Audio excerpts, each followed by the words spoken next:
The stream is live.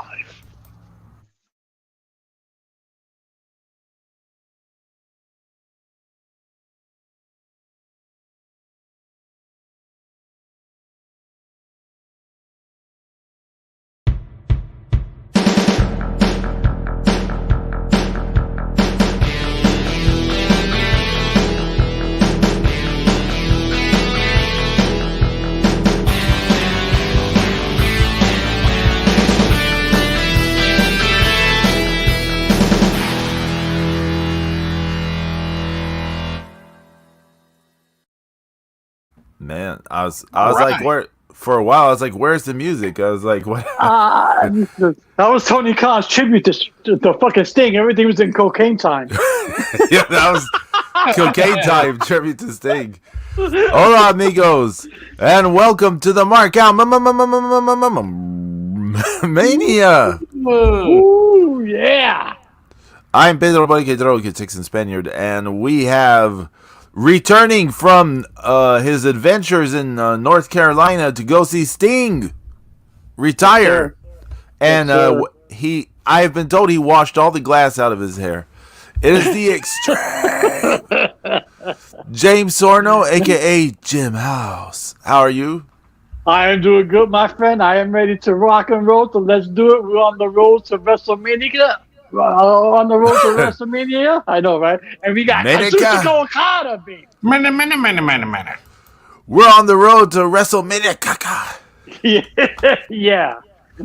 And whoa, what was that? That was the Walmart sound effect.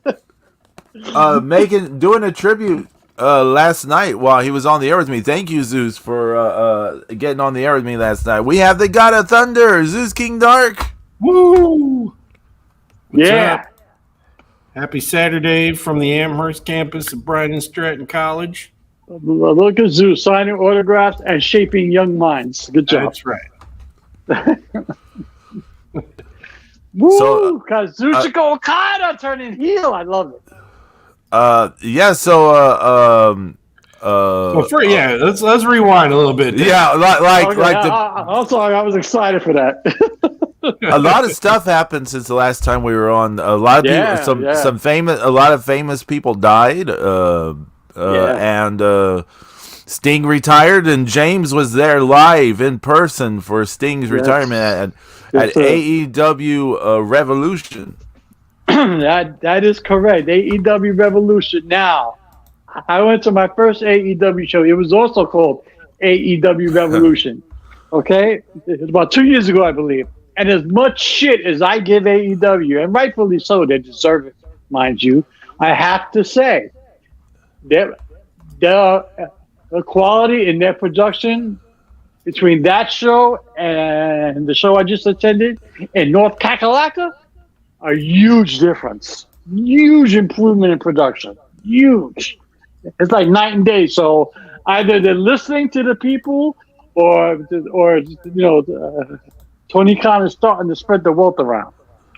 But it was a huge difference. I can honestly say.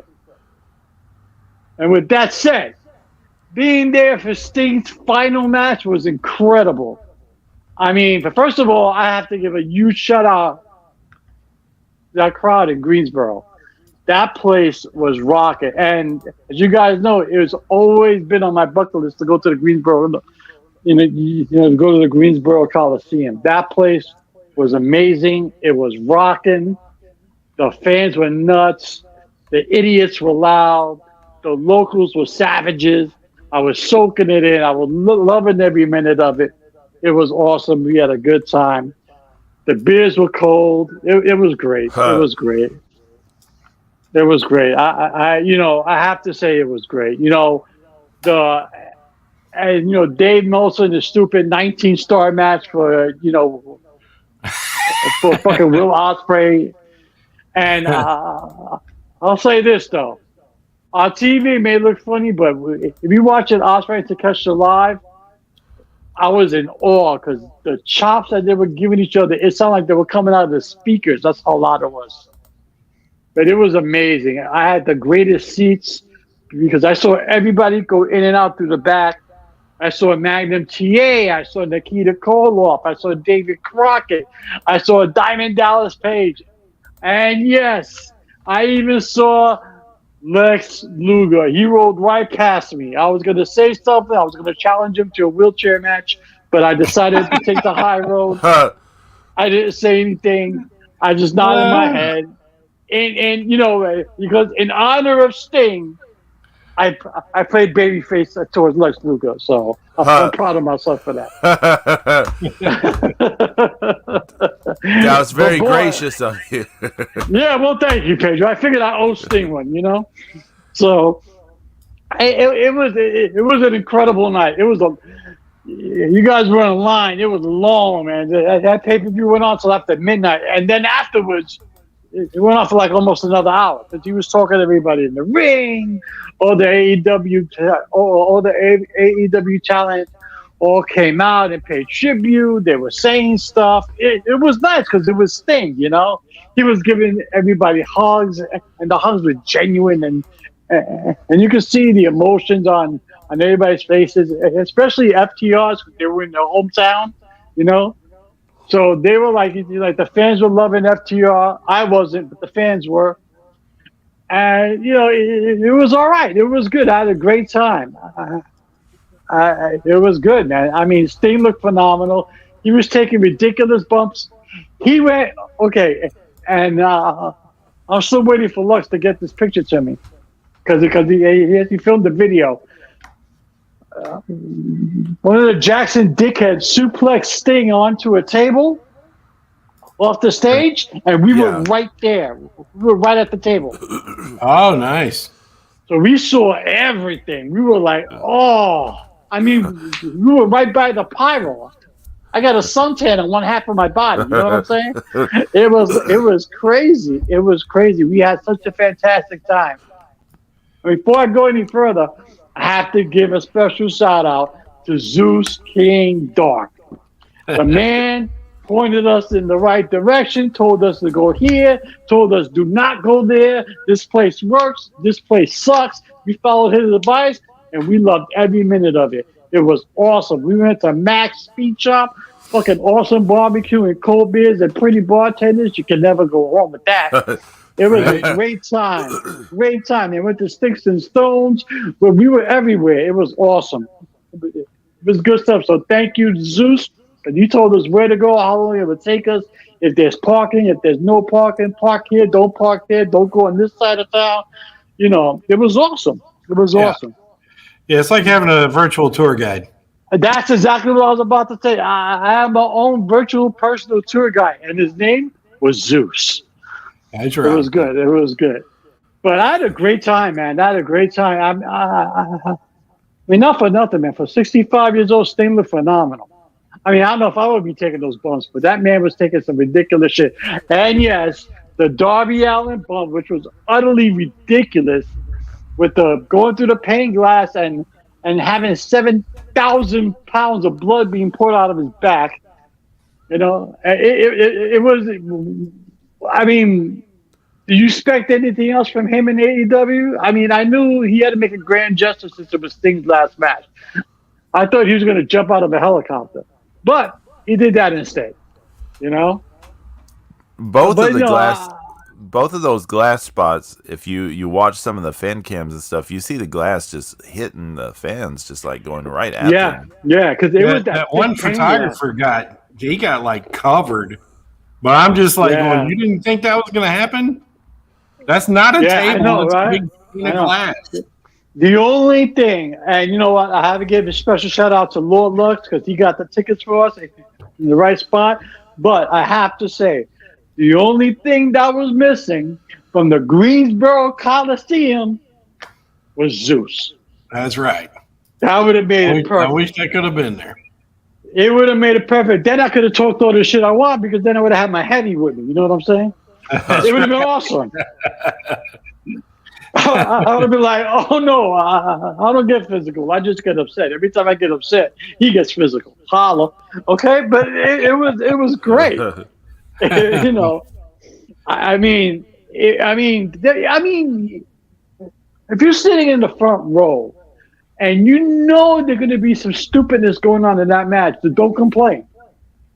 Because you know that glass is coming. People are going to be jumping off ladders. It's going to be shards of table. There's going to be all kinds of shit flying around that ring. The tables, I understand expecting tables. I don't necessarily. I would not be like, how did you not know glass is going to come at you at a show? Like, I think it's pretty fair to not assume there's going to be glass flying at you. I expected Darby to do some stupid shit like that, but I did not expect Sting to go through a glass. Hey, Brian Bell is here. He's here for the AEW hype. B. Brian Bell, what's going on, brother? I hope you watched SmackDown last night. It was pretty good. I didn't expect Sting to go through a glass. I knew he was going to get thrown off a ladder or go put through a table or some shit. Yeah. But I didn't think he did all of it.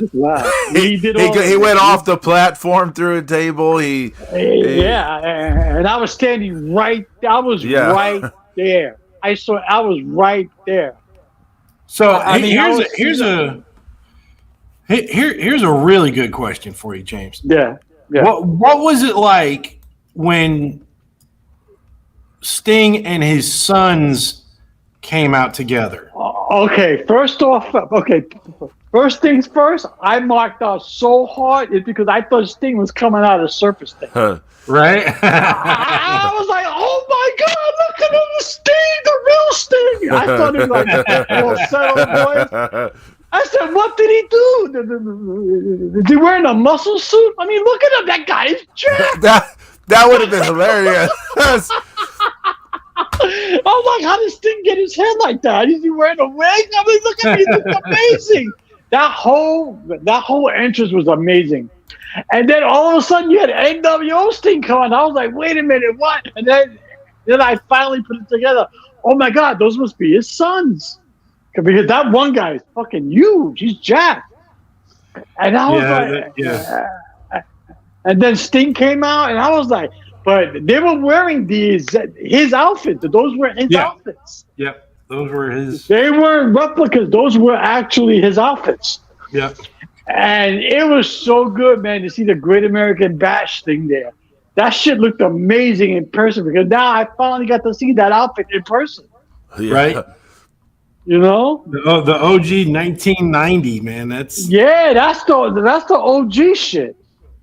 You know, I was like, oh my, it looked amazing. I tell you like this though, he has to learn how to throw a Sting and Splash because his Sting and Splash sucked. Okay? Well, I mean, you know, they didn't really train that long, so. Zeus, the other son? Yeah. The other kid? That guy was flying in the air like he was Superman. Well, one of them is like a game streamer, you know? Well, that guy was doing a Sting and Splash better than Sting. I mean. That shit looked awesome. Yeah, one guy did the splash that sucked. One guy did the splash better than his father and his Sting. I was like, wow, it was awesome. And you know what? I as much as I give the Young Bucks shit because I can't stand them and they suck moose balls, they oversell for the kids and it was perfect.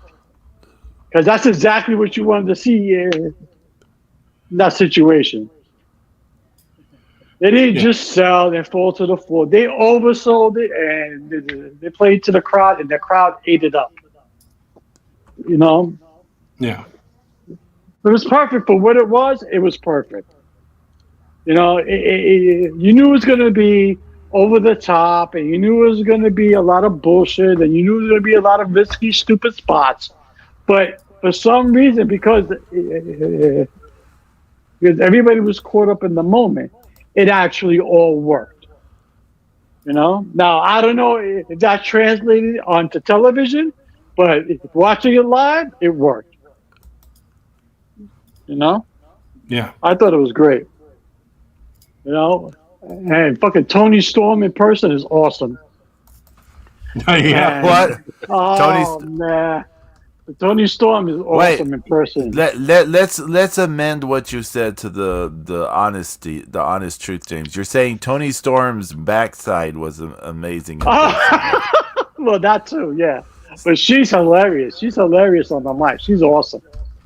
She's hilarious on the mic, and I saw Renee Paquette up close. Wow, she's very beautiful, man. TV does not do her justice. Yeah. She is very nice. Yeah, she's gorgeous, and she's so nice. And she'll say hello to everybody, all the fans. I saw Jerry Lynn. He was so cool. Yeah, Jerry's pretty nice, I think. We saw Rachel Ellering, who looked mean as fuck. Yeah, Darby Allin's little brother. Yeah. She looked like who? She was walking around with her face like, "Who sunk my battleship?" She looked mean. Who sunk my battleship?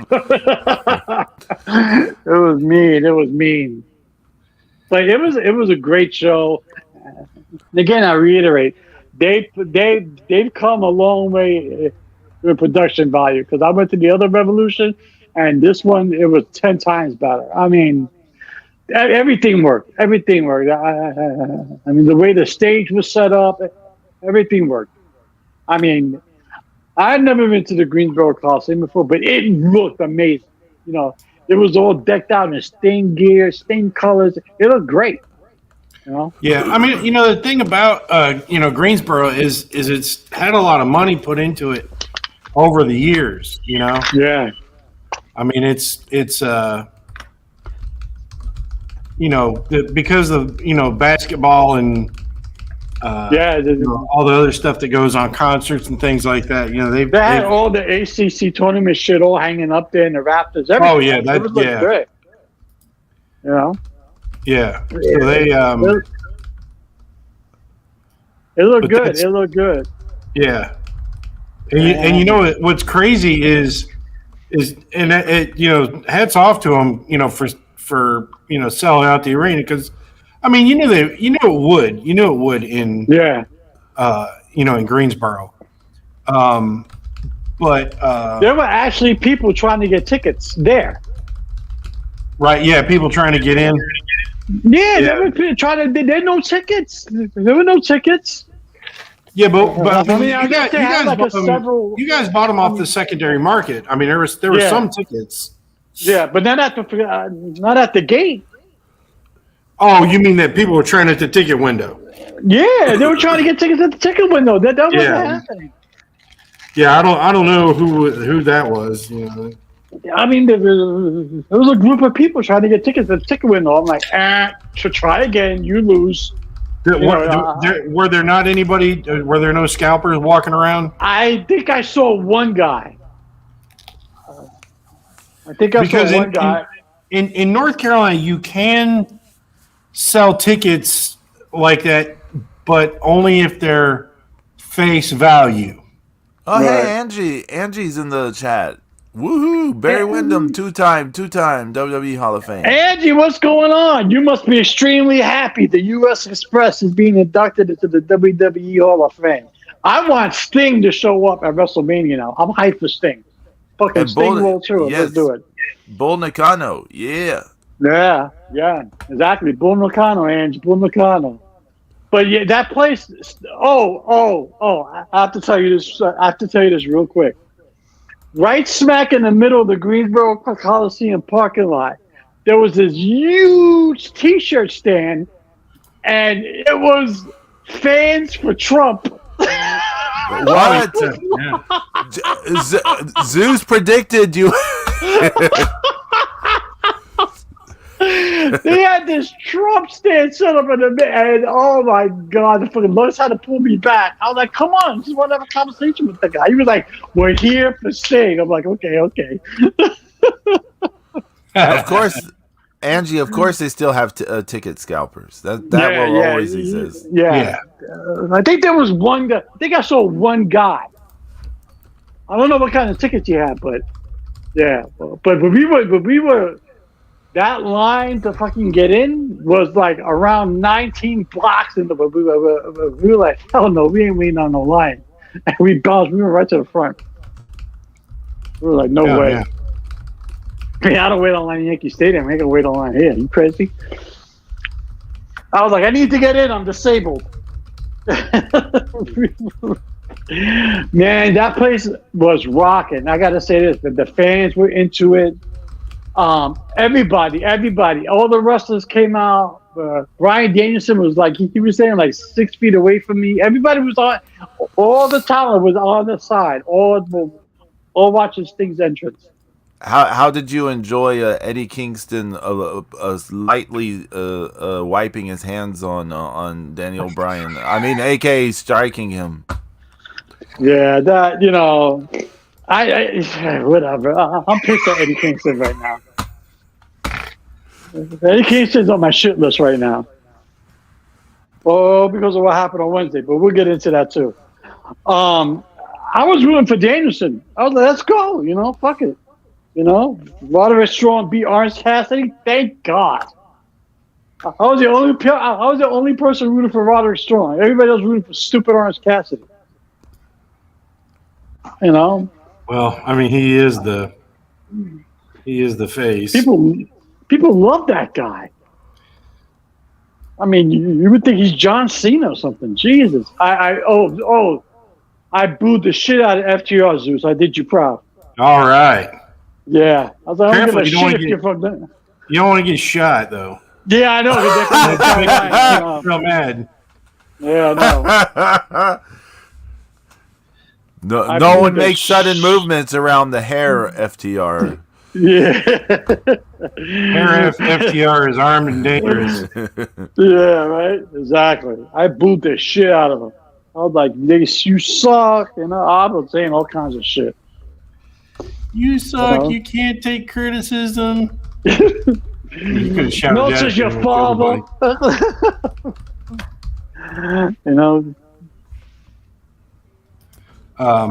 What? Angie, I'm with you. Cannot stand Orange Cassidy. He's a fucking idiot.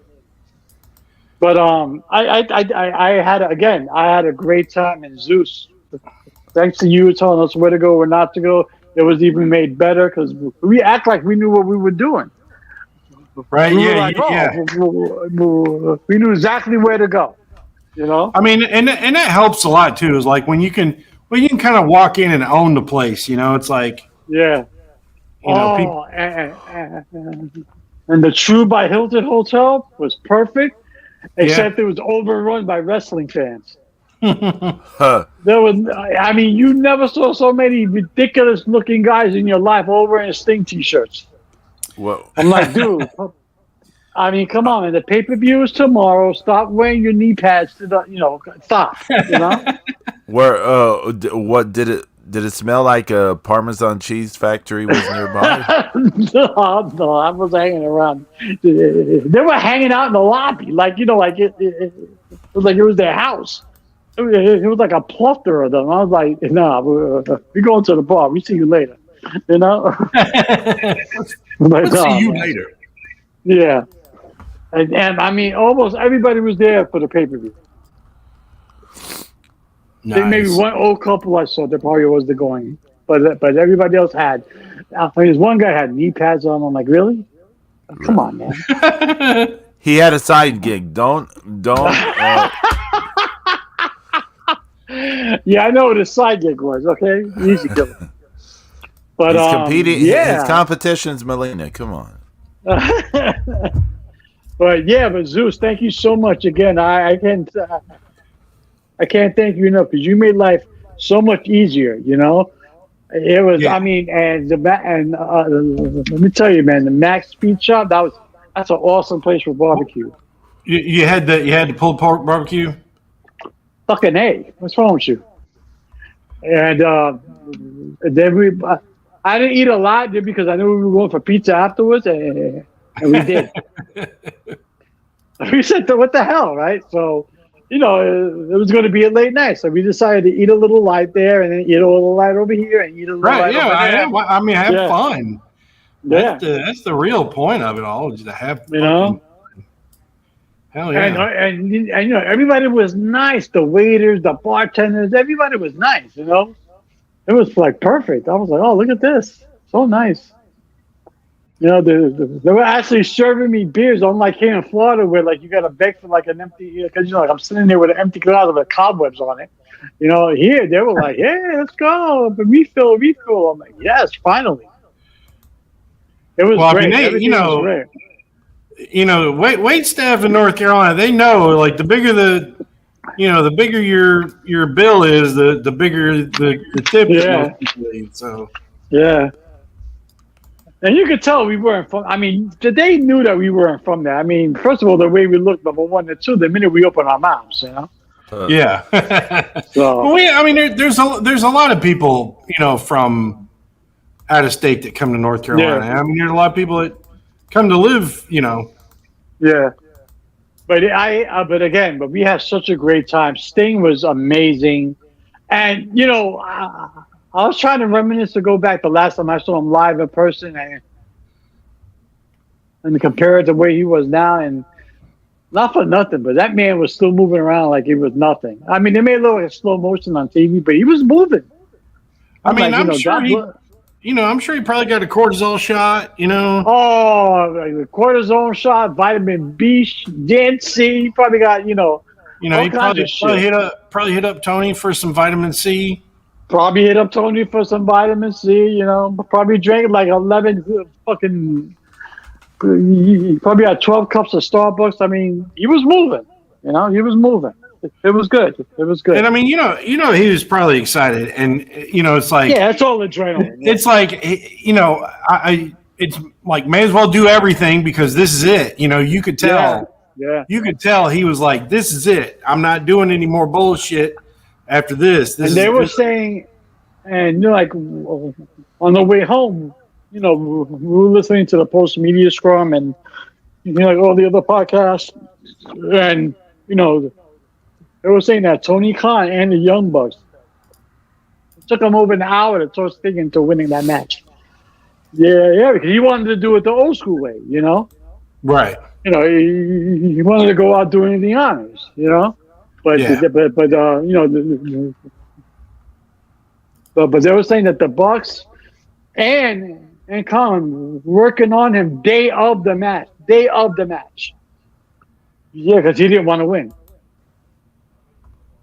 I'm like, win? What the hell? It's AEW. It's not like you're losing the NWA World Heavyweight Championship. Just fucking win. Yeah. And the crowd went nuts, man. The crowd went nuts. After he put what's his face at the Scorpion the Scorpion Deathlock, the crowd went nuts.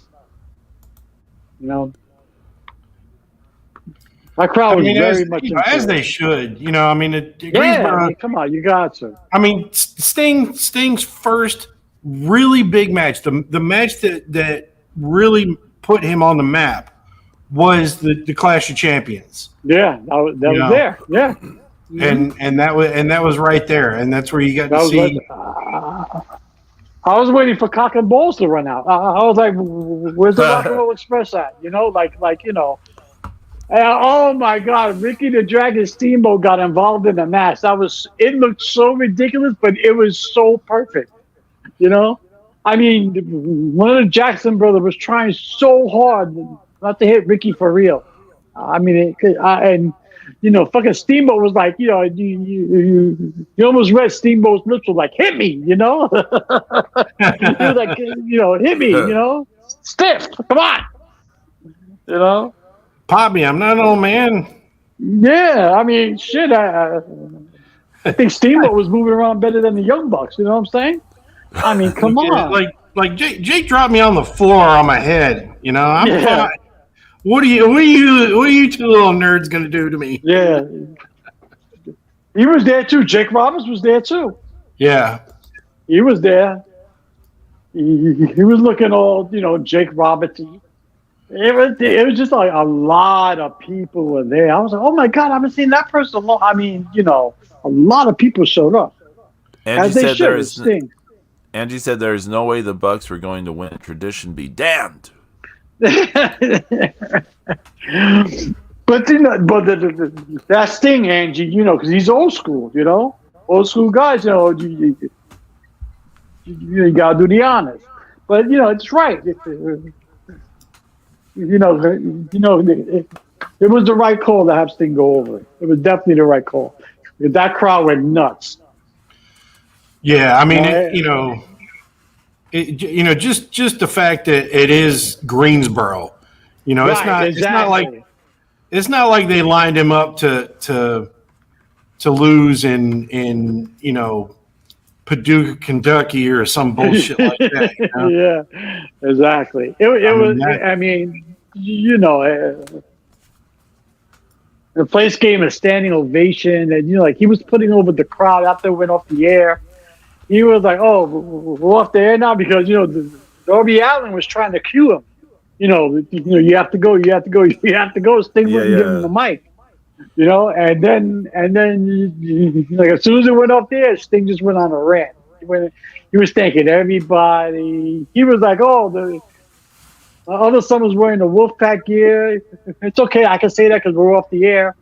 And then he thanked everybody, and all the wrestlers came onto the ramp, and it was great. You know who's really over right now in AEW? And I knew he was over, but I didn't think he was that over. Swerve. I knew you were gonna say that. They love him. They I mean, love him. there's absolutely nothing wrong with him that other than the rest of all the modern crap. But I mean, Yeah. personality wise and Yeah. everything else. I mean, he's a nice, likable guy. I mean, hmm He was.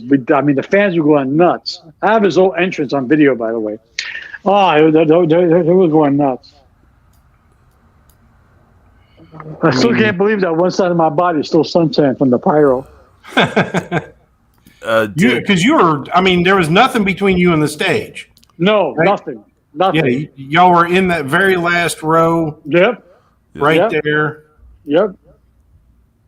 And that was perfect because we saw everybody go in and out. So we were the first people that they see going in, and the last people that were coming out, it was us. So it was like, "Hey, how you doing?" Hey, how you doing? Yeah, hey, Dave Crockett, how you doing, buddy? You know.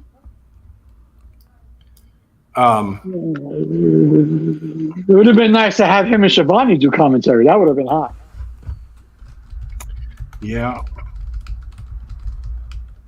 But I it was mean, good. so are you going to buy the pay-per-view? No, hell no. I gave enough money to AEW. That's it. You don't want to see yourself there? No. Actually, Lux downloaded the pay per view. So when I go down there for WrestleMania weekend, we're gonna watch it. Yeah. did you buy any merch when you were there? Or? Hell no. Okay, I was just curious. Oh man, the prices were ridiculous. Zeus. $50 for a T-shirt. Zeus, I paid $30 for 2 beers. I mean, Yeah, the prices were ridiculous there. The Yeah, T-shirt, once you're in there, 50, 60, fucking. There was one T-shirt that was $75. I saw somebody taking a picture of the. Yeah, thing. it was ridiculous. I mean, they had some nice merch because I was tempted for about 30 seconds to buy a belt.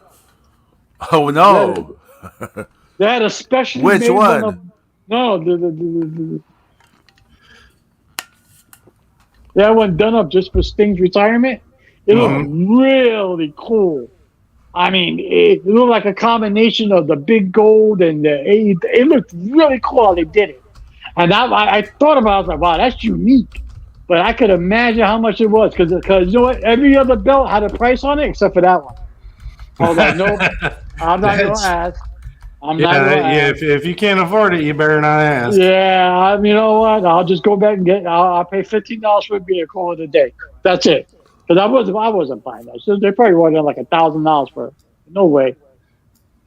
No, I don't think so. But no, I wore my red Okada shirt, so I was happy with that. So. Did anybody else know who that was on your shirt? Yeah, I don't think so.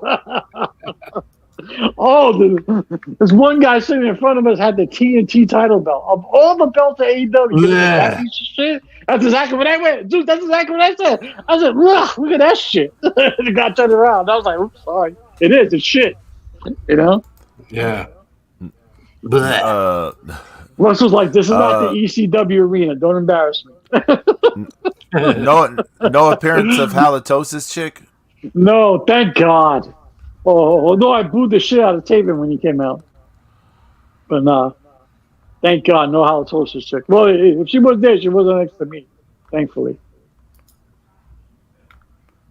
Because I would have dropped tits in her breast. Her breath is that thick. God damn!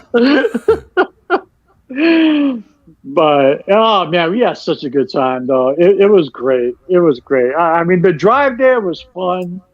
I mean, we had on wrestling podcasts and we were getting ourselves hyped up for the match. And, you know, we were talking the pros and cons of AEW. I was chilling for WWE and everything else. Lux was chilling for AEW. We were going back and forth. I mean, that was a show in itself in the car, okay? Somebody should have filmed that. You know? That's pretty funny. Yeah, but it was good. It was good, man. We had a great time. But I definitely the whole rest of the week. I haven't moved from my recliner. You know what I'm saying? I was done. I mean, I was done. I came on Monday night, man. I thought my body was going to give out during the night. I was like, that's it, because everything was throbbing. I had my chest was throbbing bad.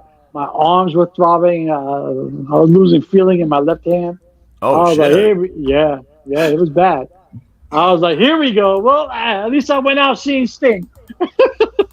And then I woke up the next day sore. I woke up feeling like I played a football game. I was beat up. It was worth it. I had a good time.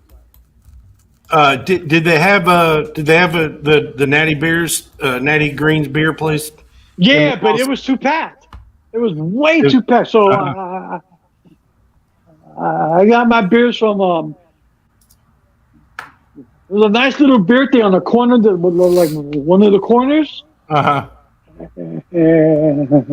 it took up the entire corner. But there was a long line, so I'm not waiting in line. I'm fucking thirsty, so I skipped the line with my Okada shirt. Because I was pointing to my shirt going, I'm with Okada. So I went to the front of the line.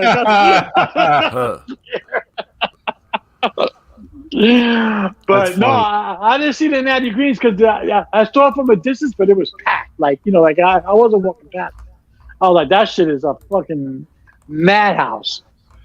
Yeah, it's pretty. Like they even, you can even buy their 6-packs in convenience stores and grocery stores. And there was one spot. There was another spot. It was serving food and beer, but we couldn't get nowhere near it. The lines were ridiculous. And we got to the place early too on purpose, right. And we couldn't move. It was like ridiculous in there. It was so packed, but it was easy to get to our seats. It was easy to maneuver around. It was easy to get to the restroom. It was easy to get to concessions. It was easy to get to. They were just a mass sea of humanity, Yeah, it's everything there is set up well. Be Brian Bell. Hold on. What did he say?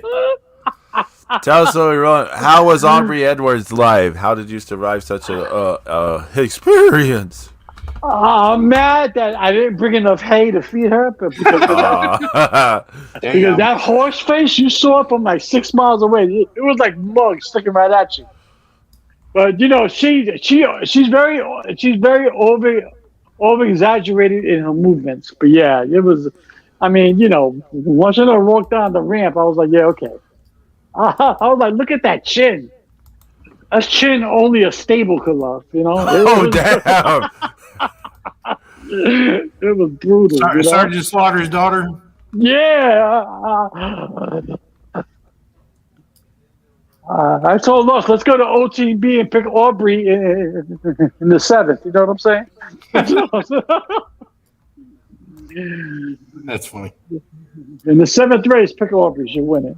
Damn. Damn. But it was good. It was good. You know, I went in there. I put my AEW bias aside, and I wanted to enjoy Sting. You know, and Well, all that's the great thing is Sting is not he's not an AEW wrestler. He's not a modern wrestler. No. You know, he's an all timer who, he cut his teeth in he's old school. Mid South and UWF and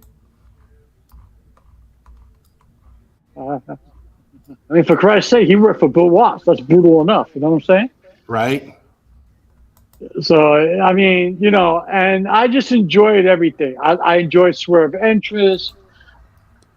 Samoa Joe's a beast. You know, I saw Adam Cole in a wheelchair. I was like, you stole that from Lex Luger. You know? Oh, damn. Damn. I don't know if you can see it, but on the entrance, the pre-show, the Mac is working. The Mac is walking down the ramp. He stops and he's turning. That's because I said, "We turned on the Mac. We turned on the Mac." He heard it. Because I was the only one rooting for the Mac. It was like nobody knew who he was. So I was like, "What's wrong with you?" That's a fucking Mac. That crowd doesn't know. They know he was, but like they wouldn't put him over. You know what I'm saying? He was just like, "Oh yeah, look, that's Mac." I'm like, come on, man. That's Lucha Underground royalty.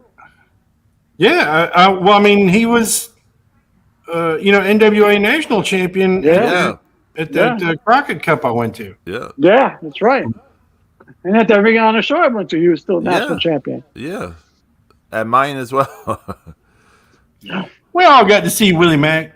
I unfortunately had to see him lose. Yeah. But it was good, you know. Oh my God. I saw the Bang Bang Scissor Gang. Oh Jesus. Oh my God. You saw Jay White? Yeah, I saw Jay White. Now Zeus, you should be jelly. He saw Jay White. The worst version of Jay White. I saw your boyfriend, Zeus. Right? Yeah, it was not good. He's wasting his time there, man. Nah. You know what? I'm gonna say something that's gonna sound controversial, but just hear me out. It's good he's not being pushed so much in AEW. The less he's being pushed, the less dangerous stuff he's gonna do. So then, of 2 or 3 years down the road, when he leaves and potentially goes to the WWE, he's more unscathed. And it's not going to matter because no one would have seen what he did in AEW anyways. Certainly not what he's doing right now. So you don't think Tony Khan's going to want that Okada Jay White rematch? Oh, for sure they're gonna do that. But I mean, if you're gonna want, I mean, maybe don't debut Okada as a heel. But you know, I see nothing wrong with that, Pedro. Okay. I mean, he's been babyface for so long. He was probably dying to play heel. You know. But I mean, he was a heel for a while in New Japan, right? Yeah, when he came back or whatever from Excursion and all that, and he got his big push. Yeah, he was a heel.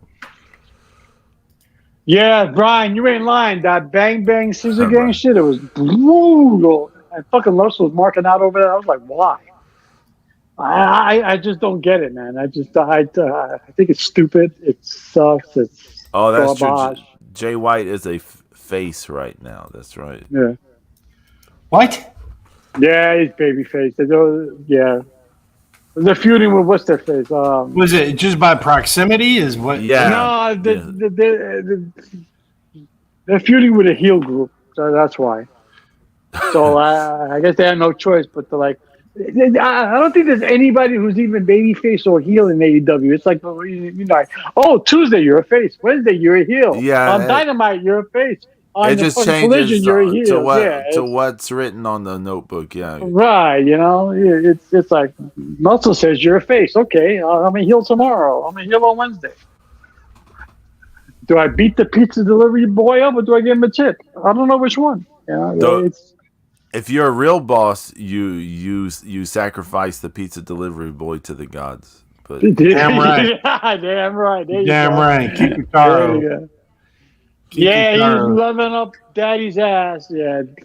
Oh, Kyle O'Reilly came back. I saw him come back. Uh, To crickets? yeah, pretty much. I think Kyle Fletcher made his return because of his visa issues. But it was okay. It was good. I mean, would I've liked to see Okada live? Of course. But, they saved it for what they saved it for. So whatever. I was hoping he would pop out. I was hoping he would save Sting at the end. That would have been the weirdest booking ever. I know. I just wanted. I was trying to find any excuse for him to come out. Like even in Japan, he is great. Stuff like that. Something stupid. But yeah. So, but it was good, man. I had a good time. It was fun. It was good. I definitely do it again. So, but yeah. Brian Bell said another thing I wish AEW would stop doing is using Daniel Garcia on any good feuds. He is a waste. Yeah, he's getting jobbed out a lot. I mean, and he was beating the shit out of what's his face, but they jobbed him out. So. Well, I mean, he sucks, so it don't matter. I mean, he needs to learn how to cut a promo because he's talking 900 miles an hour. Like, dude, slow it down. It's okay. So besides needs to learn to cut a promo, he needs to learn to wrestle, needs to learn to like all kind of things. So he has to caress the mic. It's your friend. Relax. Don't grip it so hard. It's not going anywhere. It's not your dick. Relax. I mean, he's like holding on to it for dear life. Calm down. Magnum TA in the match with Tully Blanchard is like, I disagree. Because the way he holds the mic is like shoving his. He's like, I disagree with you, Sorno. Yeah, well, that's an I Quit match, so it's okay to do that, But, I don't know. I guess that would make someone quit. Like, yes, please. Just stop doing that. But it was good, man. I had a good time. It was fantastic. It was so worth everything just to see Sting's last match. Now I want to see the show for WrestleMania. Why not? Why not? I mean, he's already in WWE Hall of Fame, so he doesn't need an excuse, does he? No. So he's not going to show up at WrestleMania. Why not? What's he going to do there, James? What's Nothing, he doing? Just wave. He doesn't need to do anything, Pedro. Just wave. He's not going in. I mean, he's already in the Hall of Fame. So why is he just appearing to wave like he's the queen? He could sit in the crowd and they can catch him. I mean, come on, man. They did it to Buddha. Just wave. Hi, I'm here. I'm watching. But the thing with the bringing the Muda back though, that smacks of that was a waste of the writers going, let's bring back Great Muda, right? And then have him interfere in the Nakamura match, and then Vince probably went, well, I don't like that, and we're not going to do that. Yeah. Hold on, Brian Bell. Hold on. First of all, Lex Luger should never get inducted into the WWE Hall of Fame. It's probably happening this year. They should not be in there. It's probably going to happen. I hate to tell you this. It's probably going to happen this year. You may not like it. Oh, I don't. Oh, hold on. I'll be back. You guys continue. I don't, Zeus. I don't. I'm sorry. I don't. I understand. Everybody, he was supposed to beat Ric Flair, and he never beat Ric Flair. Okay? He won a shitty version of the belt, which nobody wanted. Okay? At first, but he was supposed to carry the torch to the new belt, and it fell flat on his face. He fell flat on his face in WWE because after the whole Lex Express bullshit, he was tossed to the side. No, I mean, no. He was a flash in the pan. Yeah, James, just say you hate him. I do. I hate Just him. say you hate him. Don't hate because him. you're reaching with this stuff. I know. I've never seen such an overrated guy. I mean, I don't know who's more overrated, him or Kevin Nash. You know? Yeah, but Kevin Nash is in the Hall of Fame like 4 times. Yeah, I know.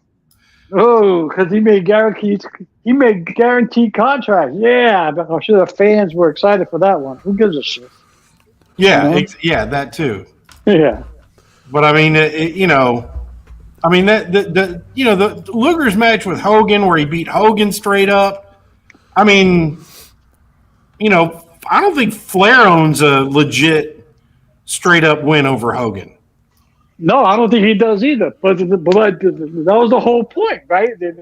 Yeah, but that's like Luger up to that. Yeah, but that's like 8 or 9 million people watched that match. Yeah. I mean, he was. I don't know. I'm not saying he was a great technical wrestler. I'm not saying he was. He had to have somebody almost all the time. He had to have somebody else, carrying him through. And he the was match. a shitty horseman too. It just yes, all of this is true, James. But to say he's not worthy any more than like Jimmy Snuka or some of these other dirtbag at least they people quietly took Snuka out of the Hall of Fame. What? I don't think. Yeah, he was taken out. I think they did. Was No. he? I think they did after you got. I'll look it up. Okay. After you got arrested in what was it, 2015, something like that? I think they did. On the low though, real quietly. No more snooker, brother. Well, I mean, it's not like there's an actual Hall of Fame to be in, but Well, yeah. I mean, but, which I think is stupid because of all companies, WWE has all the merchandise and the money and the buildings to do it. yeah. But they're idiots. Oh, that's World Rumble winner. The it's body been slam champion on Yoko. Yeah, he had big moments. He had moments. I'm not denying the moments, Brian. It's just, is that really Hall of Fame? I mean, every wrestler's had a moment during a push. James, just for, I just want you to consider this. Coco Beware is in the WWE Hall of Fame. I know. Okay, Coco Beware does not have anywhere close to the accolades like in his accomplishments in his career that Lex Luger has. You need to accept this. Yes, dear. you may not learn to love it because he's probably going in this year. Well, I'm We'll happy see. that We'll the see what U.S. happens. Express is going in this year. Yes, they are. Big Bear I'm going in for the second time. Yeah. Well, this was a little more deservingly so, because there's more focus on him and Mike Platona. Because that was a great team. Right, but also you're talking about, they were only together like 3 years proper. Right. And they joined Weren't up. they in the first WrestleMania? Yes, yeah, they lost the tag belts in the first WrestleMania, and they won them back, and then they lost them again. So That's good for them. I mean, they were very hot and very popular, but I mean, if you talk about like the amount of time, that they were together, it's pretty short. But a lot of those teams in that era were not together all that long. Right. That is true. That's true. So, but I give a huge congratulations to them and get in. A big congratulations to Bull Nakano, Paul Heyman. That's good. That's good. I like that. I enjoyed that. Yeah, James, I don't see anywhere that he's been taken out of the Hall of Fame. Really? Jimmy I could have Snuka, sworn yeah. I read somewhere like he was taken on a low real quietly. Maybe I was wrong. Maybe I wanted to be right. Who knows? Kind of like how you feel about Lex Luger. Shut up, Zeus. Man, it sucks. That's it. But no, but I played. I did. I paid on myself. He rolled right past me. I didn't. You know. I did a golf clap. You know. I was like, okay, yeah, eat one. Go ahead. He's got You know. I'm gonna throw a stick in front of your heel so you can turn over. I mean, you know. I was gonna, yeah. I mean, you know. Brian, Last night in Greensboro, a heart patient got in a fight with a guy on a wheelchair, and then a Segway came in and started stabbing him in the face with a piece of a broken wooden chair. Two disabled people got into a brawl at the Greensboro Coliseum. I don't know who won. It was tough. Brian Bell asks, I'm going to ask a tough question. Do you think the U.S. Express gets in this year if it wasn't for Bray Wyatt? Probably not. Yeah, I got to go with you there. Probably not. Yeah. You know? I mean, not for nothing. Plus, Mike Rotunda's not getting any younger, so when are you going to do it? After he dies? I mean, come on. Well, I mean, you know, sadly, you know, they have waited on people too long in the past many times. You know? But I think Rotunda deserves it. He had a Hall of Fame career. He's been, at one point or another, he's been the man everywhere he went. Kind of. He was never the star, but he was a star. But I mean, but he had a definite ceiling. He was not really a main eventer. He was really good in tag teams. I mean, easily that's got to be his legacy, is being a great tag team partner with Barry Windham and Ted DiBiase. Yeah. Oh yeah, come on, man. I mean, come on. Everybody loved Money Inc. That was an awesome tag team. Yeah, I mean, they hated him, but you know but they're the only tag team that ever beat the Steiners and the Road Warriors for tag team titles. I mean, wasn't he the man in Varsity Club? I mean, come on, I loved him in Varsity Club too. Yeah, but you know that was him and Steve Williams. Yeah, and you know, I would say that you know that was about his ceiling. That and his run with the with the TV title was, you know, he part of the Varsity Club. Yeah. I mean that was definitely a great run for him. You know. And then, of course, you got Barry Windham, who I consider one of Ric Flair's greatest opponents of all time. I mean, him and Flair put on stellar matches. Stellar. Yeah. Oh, absolutely. But these aren't like, they're not going in as individuals. They're going in as tag team. Yeah. Tag team. Yeah. You know, and Pedro and I watched them against the Fabulous Ones last night. Yeah. And James, you got to watch this match. It's not a long match, right? But there's a point in the match that and you don't realize this is coming, but was it one of them's trying to give Rotundo like a pile driver, and the referee is distracted by the other guy from the Fabulous Ones. And Barry Windham just goes up on the top rope and comes down, hits him with a fucking double axe handle and pins him.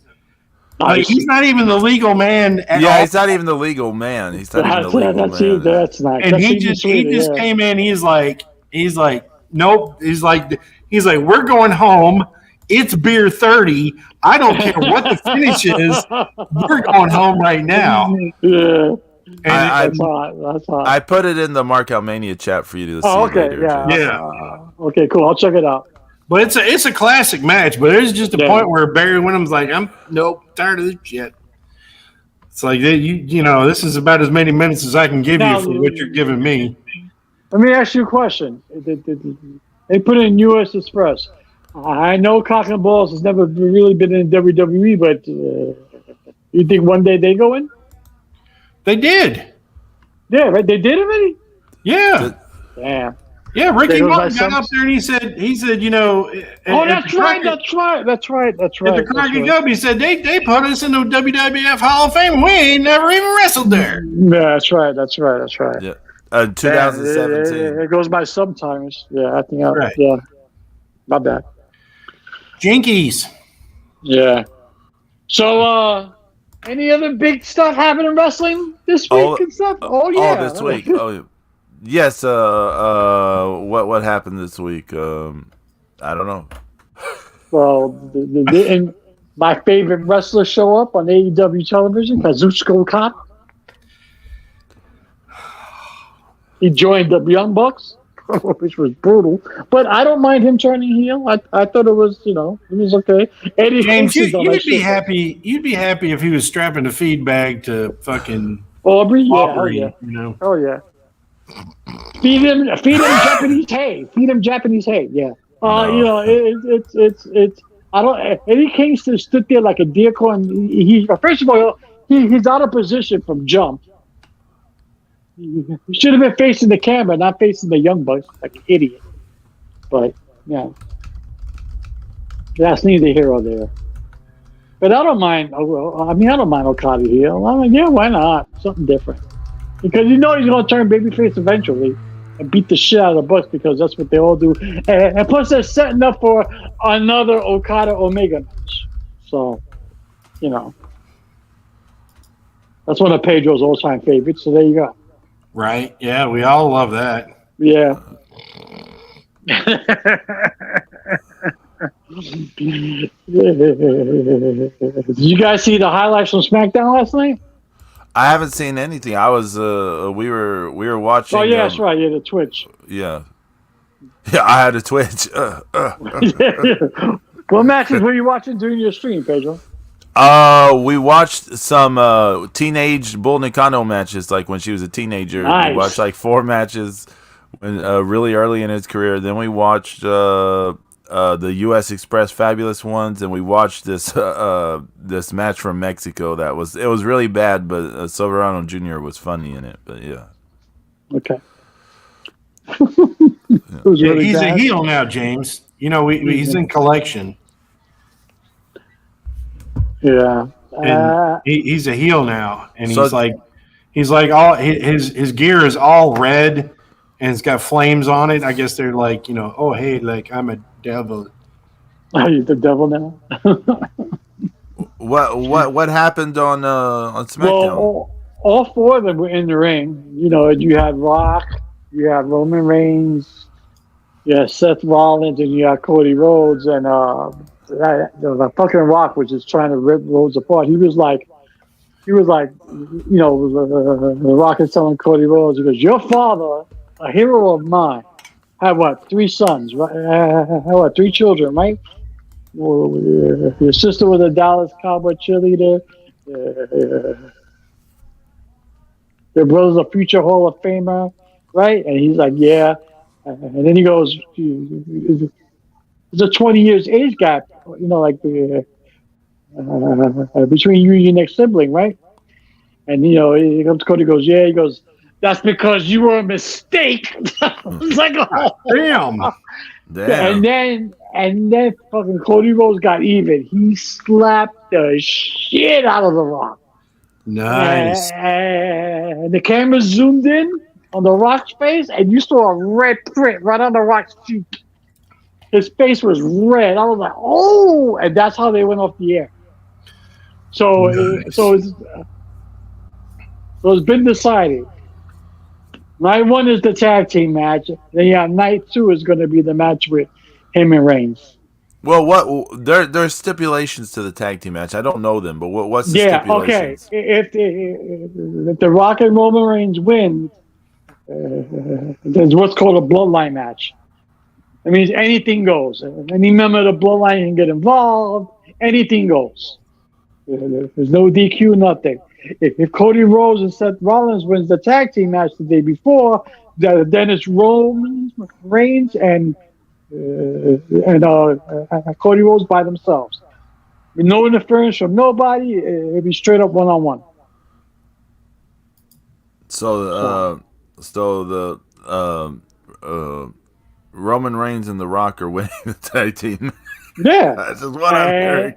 Yeah, and then the next night, the Rock's gonna hope Cody Rhodes win. Yeah, it may play out that way. Yeah. Yeah.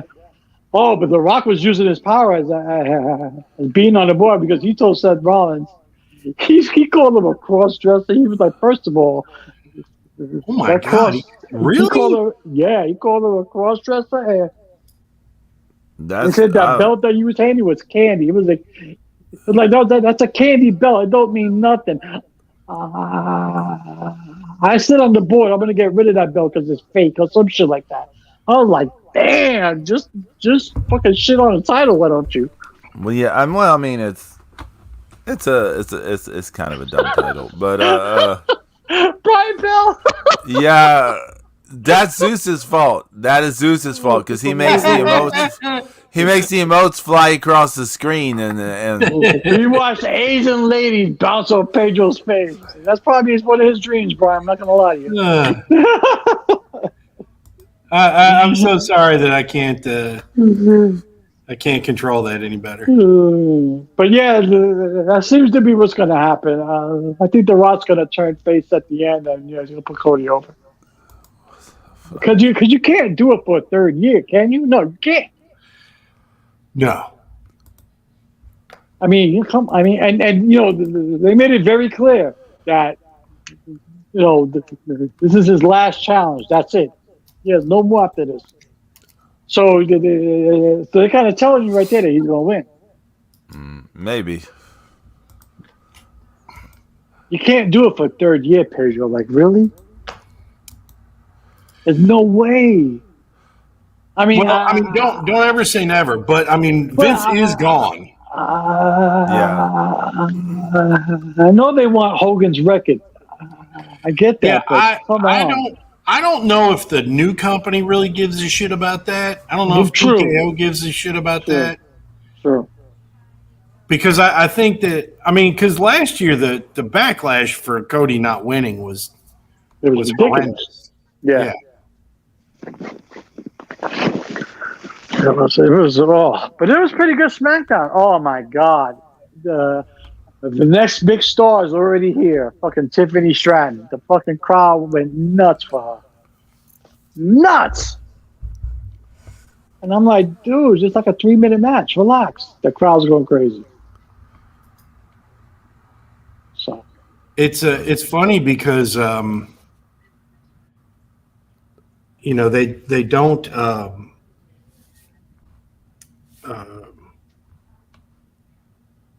like Liv Morgan's kind of gotten washed in this whole thing, and Naomi.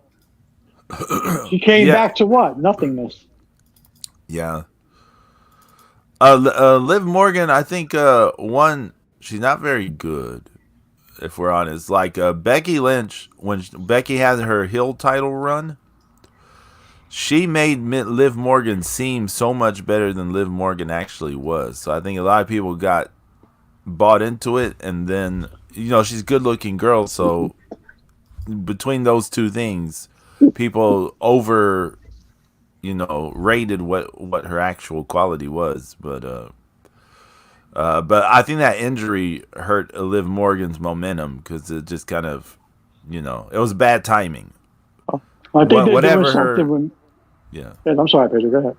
Oh no, I was just gonna say whatever her ceiling was at that point in time went away because the timing of the injury, took her out of what was going on. So I think they're gonna do something with Mia Yim too, and her battle with drugs. Oh, yeah. I didn't know Liv Morgan had a drug issue going on. Well, she got caught in Florida with some weed in her car. Oh, I didn't hear about this. Poundage. Did not hear about this. An ample amount. Yeah. So, and I think they're going to try to do something with Mia Yim because Mia Yim keeps putting on these good matches only to have a job. So they keep interviewing her backstage week after week, and she's getting like something's going to change, something has to change. I'm giving it my all, and I'm not going over. She actually said that I'm not Is she going doing? over. So, Is she yeah, doing a so rap gimmick? I don't know. I don't know, I'm but giving she's it like my something. all. Something gotta change. I'm giving it my all. But she goes, I'm not going over. I don't understand. So something. So I don't know what they're going to do with her, but there's something brewing. So. Who are they lining up anyone for the Kabuki Warriors at WrestleMania yet? Or Not that I seen. They're talking about maybe Elba Fire and Isla oh yeah, Dawn. yeah, yeah. Yeah, but other than that, I haven't really seen anything. So we'll see. I mean, you still got about a month to play with, so let's see what happens. I mean, like a little less than a month, so let's see. You know, actually things can turn on a dime, so we'll see. Mm. You know. What day is WrestleMania exactly? Let me look It's this the up. 6th and 7th, Okay, of April. Saturday Yeah. and Sunday. Because I was thinking like Easter is like on the 31st of this month, so Yeah, I was trying to figure it out. Like but you got they still got a good NXT. while. Yeah, you got NXT Stand and Deliver, then you have WrestleMania Night 1, WrestleMania Night 2, and then Raw, all from Philly. So it's not including the other stuff. Like the other people putting on shows on their own. All around WrestleMania. So. Stand and deliver. But like I don't think I want to see an NWA Power Show because it sucks. Yeah. I mean, yeah, I there's a wouldn't mind watching gazillion a shows TNA going show. on. Yeah, I mean, I wouldn't mind watching a TNA show. I mean, We know the Raquel Gonzalez TNA show you want, James. We know. But I thought her coming back, give her a tag team partner, and let them go after Kabuki Warriors. But I don't think they're doing that. So, but I think Eczema think it's coming back too because it was getting pretty bad again. so let's see. Okay, April 6th is Stand and Deliver. And then April 6th and 7th is WrestleMania. Wow. That is a stack because then you have SmackDown in the Hall of Fame, and then you've Yeah. got you got two shows on the first day, and then WrestleMania on you got night 2 on Sunday, yeah, and you got post WrestleMania Raw on Monday. The Raw after WrestleMania. right. And So you got a gazillion. Yeah, there's gonna be a gazillion shows happening around that area for outside of the WWE ones. You're gonna have a gazillion shows. So. and at least Kazuchika Okada showed up wearing a suit and not sweatpants. So I have to applaud that. Thank God. If he wore sweatpants, he would be helping Kingston instead of turning on him. I want to punch Kingston in the face. How are you gonna fuck up the Rainmaker? I mean, what's wrong with you? The Booker's doing that for them. Don't worry. Damn, Pedro. I wasn't gonna say anything, but look, just hear me out. Yeah. This AEW audience, with their own just stupid idiot mentality. Okay. Oh yeah, they wanted to cheer Okada so bad. Okay. They wanted to cheer because to them they're like, we got him, we won. This is how they think. They're like, we won, we signed him. Oh my God. So they wanted to cheer and celebrate this big signing. And so then AEW just like, we're going to turn him heel immediately. And you can hear the crowd deflate in that segment. You can hear them just go, oh, because they wanted to celebrate this big signing. And AEW is just like, no, we're gonna turn him heel. He's attached to the Young Bucks. He's attached to the Young Bucks because they're so hot right now. They're not hot. They're not. So I don't see the booking logic for their audience. We're not talking about anything but like for their audience. Right. No, I To agree. me, I agree. it was a misstep from the start. They're gonna do whatever from this point. So, to be honest, it doesn't matter. Like everything else that happens. I mean, there, it I'm just doesn't happy matter. that I get to see him weekly. Yeah, that's cool for me because he's my favorite guy. I mean, the fact that he's in AEW, I have to eat that. And I. he's making from what they're reporting, he's making a pretty good money. He's gonna get like Seriously? $4.5 million a year for like 3 I mean, years. pretty good. I mean, shit, he's like making more than some hockey players. Yeah, he's getting paid. I mean, shit, man, I would go to AEW for 4.5 a year. Fucking sign me up. You said for pulled pork? I'll go to AEW for Max Speed Shop. Markout Mania, sponsored by Max. Suggested by Zeus Kingdom. Right? But, I've never even I've never eaten there free. Like all the times I've eaten there, it's never been like, hey, yo, we got parking. you. Hey, Zeus, fucking parking is ridiculous over there. Parking in the back of that place. Yeah, man, that shit is ridiculous. Yeah, and it's funny because it used to be something else, and just kind of the way that they, the way it is now. It's tough. Yeah, but did you guys get to see some of the street art, or was it too dark? Yeah, it was a little dark, but we passed by it. Yeah, it was a little dark. That was one of our plans to go back during the day. Again, to take in everything and not rush, but shit happens. So, but because it just made us want to go back. You know what I'm saying? Yeah. Oh yeah. So who knows? Who knows? Maybe there's another North Kakalaka running our future. Who knows? Yeah. Well, we'll see. Yeah. WrestleCade. That's right. All you gotta do is get your ass there, Zeus, and you'll be all right. My ass is going there this summer. So. Oh, okay. Are you going to WrestleCade this year? I hadn't planned on it, but it's worth discussing. Okay. Wait to see who gets announced. Yeah. Let's see who gets announced first. Yeah, and that's fine. But like the front row sold out in like 35 seconds. Oh, that's right. Yeah, I know. Everything sells out so fast with WrestleCade, man. You can't get shit. I mean, it's getting even more like there's actually there's been other people that have told me about like how much more that they enjoy the gathering. Yeah. Than WrestleCade, just because there aren't so many people there. So that's something to contemplate too. We'll see. That's an idea, Zeus. Yeah. Because we'll see. I mean, that's in Charlotte. I mean, so we'll figure it out. We'll check it out. Yeah. We'll check it out. Check it out. We'll check it out. We'll check it out. Let's see how the baboon heart holds up. Yeah.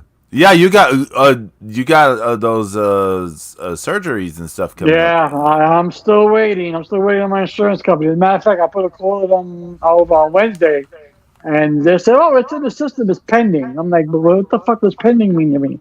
Either you accept it or you don't. Come on.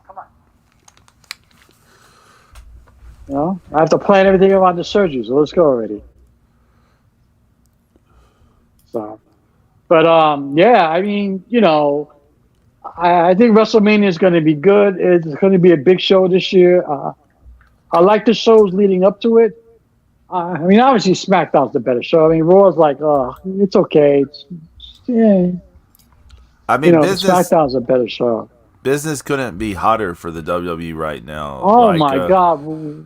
I saw It's this clip. ridiculous. I saw this clip from Gunther versus Dominic from Raw, and there is when Gunther finally chops Dominic. Like there is this clip, and like the way the cameras and stuff, the way they did the editing there, from him pulling him out of the corner or whatever, and then chopping him, like it was almost cinematic looking. The way the whole camera work and everything was almost cinematic looking, and you see the audience in the background, and it's just packed to the very top. The place is just packed. And Dominic got married this past weekend, and like he was giving a speech at his wedding, and he got booed. Talk about oh damn! you want to talk about fucking how over somebody is at your own wedding, and this is real. He got booed. His whole family was booing him. You know, they were staying in character with him. You know, he was thanking everybody for being there. You know, like he was thanking the wrestlers for showing up. You know, and the family was booing him. Every time he tried to speak, they were booing him. And y'all started laughing. I was like, wow, how over are you there at your own wedding? Your fucking gimmick is getting over. That's probably set up for the cameras. But you know, they also had a thing they showed where from the I think it was from the Australia show,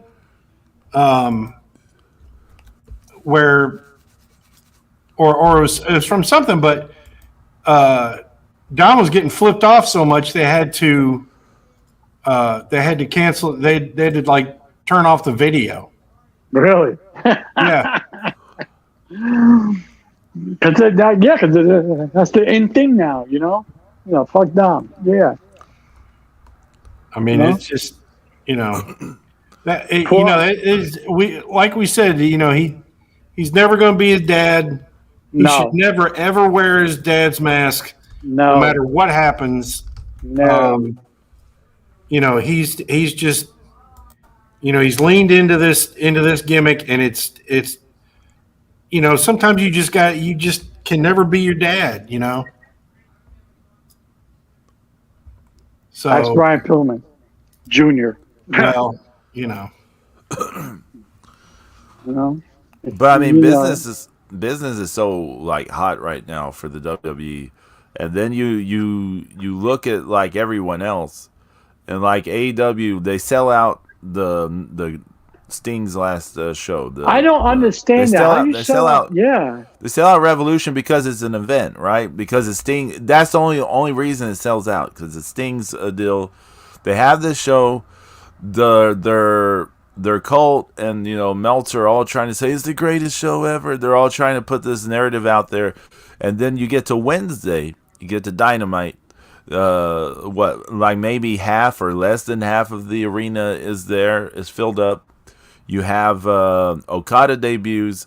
They get, was it 779,000 in the rating, so they get like a worse rating than before the pay-per-view. The show before the pay-per-view got like a little over 800,000. Then you have this pay-per-view, and with Sting's retirement and blah blah blah. Then you have this thing, and they have negative momentum again. It's like the Wembley all over again, right? Yeah. Smaller scale, but it's all over again. Yeah, you're right, Pedro. You're absolutely right. They have negative momentum. Next week, you got Sasha debuting. After she said she can't wait to get back to WWE. Oh yeah, I'm gonna go back to WWE one day. Right? Yeah. Good don't worry. Yeah, good way to endorse your new company, whore. Damn, James. You just signed a multi-million-dollar deal, and then you're gonna say, "Oh yeah, I'm going to the competition anyway." I mean, what kind of shit is that? Now, to be fair, did it not look like that host that she was talking to is really just a big, you know, WWE mark? Yes. Yeah, he was. He just wanted her, to make him feel, you know, good that, you know, he's not going to watch AEW for her and whatever, you know. Yeah, I mean, you could tell he when she says she'll be back one day, he's like, yeah, that's it, or whatever he was saying. Yeah, like that. He was trying to mark out on his own thing. Oh, thank you for coming back for me. Yeah, shut up. You're right. Yeah, but now the whole gushing about WWE on her part. That was, I mean, her getting choked up and everything Yeah. about it, and that's all you, lady. That's Well, I'm not gonna my deal with this. Okay, she is I mean, WWE made her. They literally made her. she has more fans globally than Okada. I'm not trying to make anyone upset, but this is just a fact. Okay, she has more No, fans no. than Okada globally. So, in theory, she should make some kind of impact next week, right? But what happens if the ratings aren't a big thing? I know they sold out that one arena, but what are the shows after that one gonna be like? Right. No, I agree. It's interesting that so many people are kind of struggling. I mean, they're doing It, fine in terms of money, but they're struggling on the other hand. And then the WWE is just like I doing mean, monster I'm going to go business. back to my original statement about Mercedes Monet. I don't think she moves the needle for AEW. I'm sorry. I just don't think she does. Like a 1 week thing, yeah, fine. But I don't think she moves the needle. Well, so I guess here's where I was leading with this. I guess I should have been more clear. CM Punk. Okay, whatever you think about CM Punk, he gave them little bumps, not enough to make a difference, but he gave them little bumps when he was where they kept going to Chicago over and over again, right? Right. Because every time they went to Chicago, they do big numbers, but he would bring them little bumps at a bunch of places. Then when he's gone, those numbers disappeared, and they've been stuck at like this 800,000 number, basically, right? right. And so, is she going to give them CM Punk level little bumps, or are they or not? That I'm Mm, curious to see what yeah. happens if she does or Well, doesn't. everybody's going to want to tune in on Wednesday just to watch at first. And then you're going to be like, okay, she's there. Next. That's how it is. I mean, maybe her first official match, you get a bump in ratings. It'll probably be in the pay-per-view. So, I don't know. Well, And what that I mean, interview? Oh no, she sorry. she's gonna sell merchandise. She's gonna sell, Yeah. she's gonna sell some pay-per-views and things because I mean we all know that Sasha stands are they're all over the world, right? Mm-hmm. And we they've definitely had some impact, but I a lot of them got mad at her for leaving WWE, period. Mm-hmm. And so it's just she didn't do much for Stardom, Or right? New Japan. She sold out that one show for New Japan, and that was it. Right. Yeah. And then she And I got mean, hurt, right? Well, yeah. That was on another U.S. New Japan show. Yeah. so I mean we're just gonna have to wait and see. I mean, I'm not expecting much. I mean, it's like you say, it's so hard. Because they're kind of capped on their fans, right? They're not bringing in new people for whatever reason, Oh, there's lots and of reasons. well, but I'm just saying, be that as it may, I mean, it's just not happening, Yeah. Right. and the things that um that like with pardon me, with CM Punk, we talk about him not being a huge bump in some ways, but the making when the whole incident happened and they made people choose, and the Bucks were such dicks about everything, I think I think that hurt them more than anything over the last since he Right. left, Right. Yeah. because I think everybody was really happy that he was there. The lifelong CM Punk fans were very happy that he was there. They were very happy that that he was part of the not WWE crowd, and but with nobody like stepping up to be on his side, and the Bucks not willing to to make it a feud or whatever. I think it just it caused a lot of people just to be turned off. Yeah. And that's kind of like that the no millionaire no milli anniversary where it's been over a year now since they had 1 million viewers. So, James, you mentioned that Bloodline segment from SmackDown last night, right? Mm-hmm. So I just looked this up right now. This was posted 13 hours ago. It's 21-minute long video on YouTube. It has right now like over 2 million views already. That's ridiculous. The week before, this is we didn't do a show last week, but the week before, like the Rock had a segment on SmackDown, and it had like over 2 million views or whatever at the time that I looked at it last weekend. And like Sting's last appearance on TBS or whatever on Dynamite last week had like barely 700,000 views at that point in time. That's sad. But I'm. This is that reach, right? Right. That reach. Have they reached their apex? I mean, is this it for them? I mean, have they hit their ceiling? And their current model of business, yeah, because they're not, like Zeus said, they're not bringing in like more people. They're like that, and their live attendance is the worst. Yeah, the live attendance is horrible. Ever been it used to be a hot ticket. Yeah. Well, but now we talked about this back in 2019 when they were starting out. There was a little phenomenon happening with their shows that they had a bit of the Grateful Dead experience going on. They had a number of fans were going to every single show. Right. Which was insane if you think about it with the economy and everything. This is insane, right? That was happening. But I mean, wrestling fans are dedicated, as we know. It's crazy.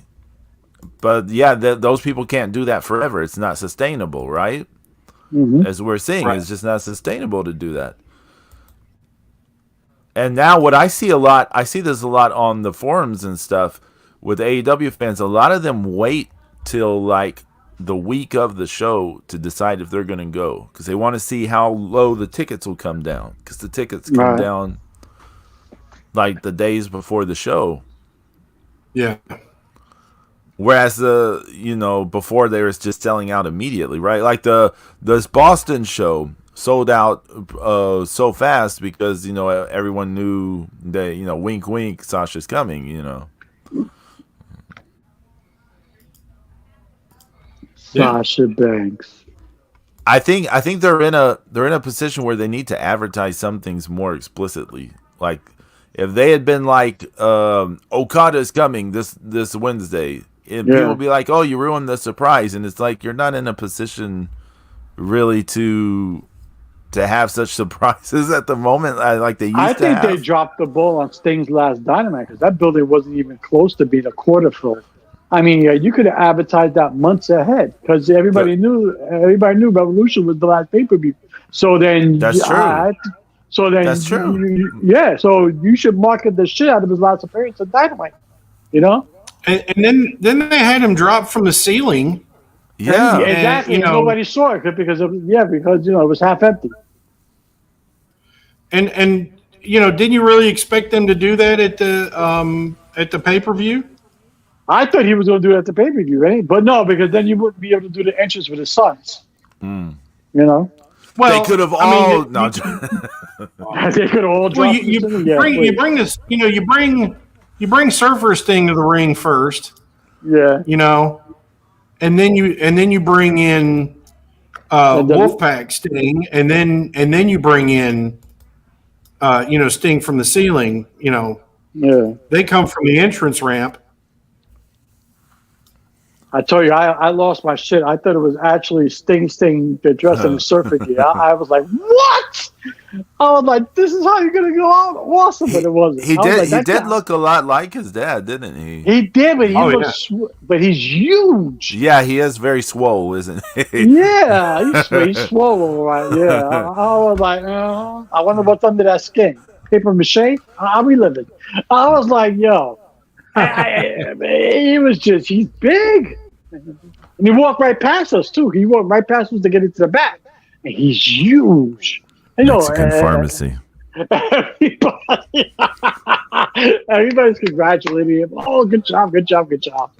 He's like, thank you. I was like, yeah, okay.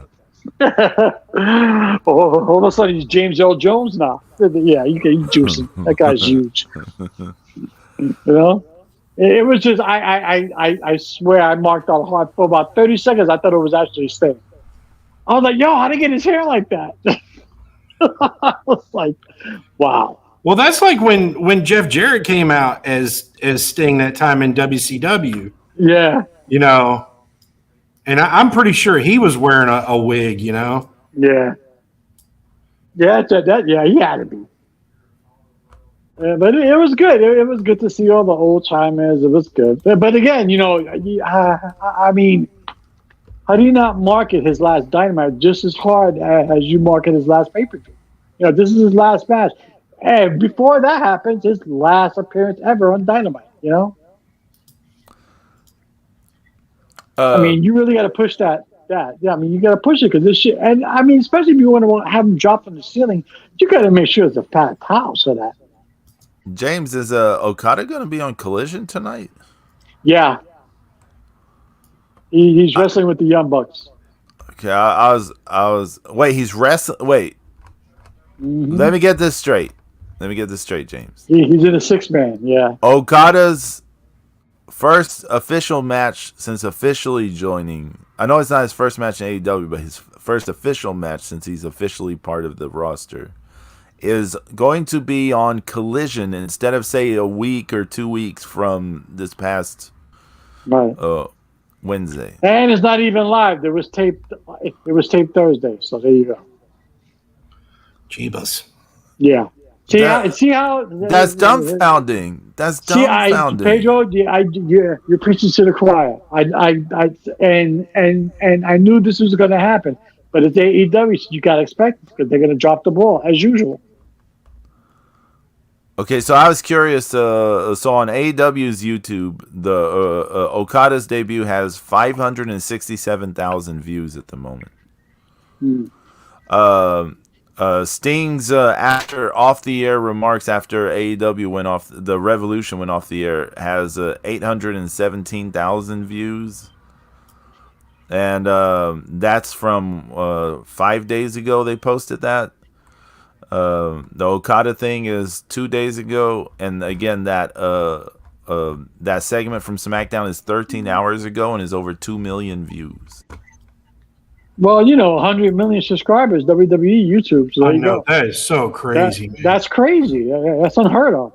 I mean, they're like this. It's one of the top 10 channels in all of, in all of YouTube. Yeah. It's nuts. You got to keep wild. those 300,000 entertained. Yeah, you got that right, Brian. Yeah. It's sad because again, I've said this before and I'll say it again. AEW has a roster. They just don't know what to do with it. If Okada had went to the WWE would have done things to make it seem like we got the biggest star from Japan. He still wouldn't have debuted yet. He still wouldn't have debuted yet, Pedro. He would have waited until after WrestleMania. After. I know that, James, but wouldn't that be better? Like, right. No, yeah, it would be. But like, even if the WWE audience didn't know who Okada was, the WWE would have done stuff to make them curious. Like, this is the biggest star from Japan. Yeah. Like, they would have done something to make it curious. Like, and now he's on the biggest, company in the world. Oh my God.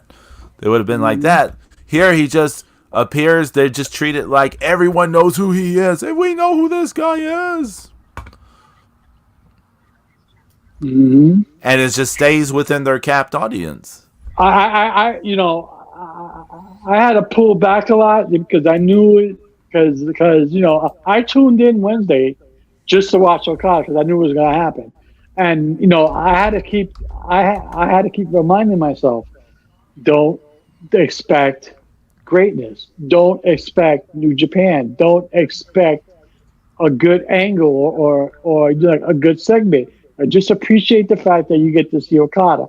I had to keep telling myself that because I knew whether it be Wednesday or this past week or next week, the ball it would get dropped. And the minute I didn't. I agree with what you said, Pedro. That the fans wanted to cheer him badly, and like the whole place got deflated as soon as he turned heel. Because they want to celebrate the sign. Because that's Right. how. That's that Yeah. audience, okay? That Right. audience It's wants to tribalism. celebrate Right. like we Right. won, we got Yeah. him. Again, it's tribalism, and you just sit there and you're waiting, and Eddie Kingston messes up the Rainmaker, and you're like, okay, here's the first thing, bang, and you're like, okay. Again, I don't mind Okada turning heel because I knew it was going to Right. happen eventually. And it was like, because, Jay White's a pseudo face, and plus they're going to bring back Kenny Omega as a face. And they want the Omega Okada match for their company. So you're like, okay, well, whatever. Meltzer And Meltzer can give it all the stars and be like, it's even better than the New Japan ones. It's 27 and 3/4, 0.17 stars to the 14 power. Oh, yeah. It's 17 pancakes on the fucking breakfast-o-meter. Come on. What you have to understand is that only poor people can. I forgot about WWE. Yeah. And clearly there was a lot of stupid people.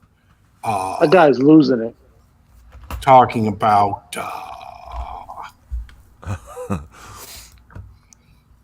Hey, are the AEW fans getting tired of his shtick already, or no? Because I would have been a long time ago. you know that when CM Punk returned to the WWE, that segment at the end of Survivor Series, that video has like nearly 10 million views on YouTube. That's pretty crazy. I mean, I don't know why I'm looking at the views. I'm just like caught in this little loop now. I was having this discussion with Lux in the car, and he was like, and you compared it like this. He said the WWE is like the Yankees. Everybody knows who the Yankees are. The Yankees always draw. Everybody always wants to go to Yankee Stadium. Or do you hate them or you love them? And AEW is like the Mets. They have good teams, but nobody wants to watch them. Everybody wants to watch the Yankees. Okay, but it doesn't. But it doesn't mean the AEW can't be better at what they do. If you get better at what you do, then more people will watch. I guarantee that. That's guaranteed. I mean, even the wrestling in the WWE is shit. It's not as good as it used to be. All right, so what's getting them over?